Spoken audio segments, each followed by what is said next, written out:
नमस्कार मित्रांनो, बघा, मृत्यू हे जीवनाचं अंतिम आणि अटल सत्य आहे. तो कुणाला कधी कुठे आणि कसा भेटेल याचा काहीही नेम नाही. हो, सकाळी घराबाहेर हसत गेलेला व्यक्ती संध्याकाळी परत येईल याची खात्रीही नसते. आपण हे सत्य विसरून रोजच्या धावपळीत, ताणतणावात आणि अपेक्षांच्या ओझ्याखाली जगत राहतो. उद्याची चिंता, भविष्याची भीती आणि अजून मिळवायचं आहे या विचारात आजचा क्षण निसटून जातो. आजूबाजूला घडणारे दुःखद घटना आपल्या क्षणभर थांबवतात, मन सुन्न करून जातात, डोळ्यातून अश्रू बाहेर येतात आणि मन पिळवटून निघते. मित्रांनो, आणि आयुष्य किती नाजूक आहे याची जाणीव होते.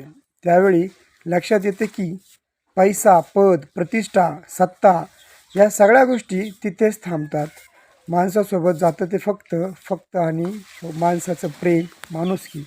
मित्रांनो, जीवन जगत असताना आपली स्वतःची काळजी घ्या, आपल्याबरोबर आपल्या फॅमिलीची पण काळजी घ्या. आणि हो, पैसाच सर्व काही नाही आहे, आपला जीव हाच आपला प्रिय आहे. काळजी घ्या मित्रांनो. बाय.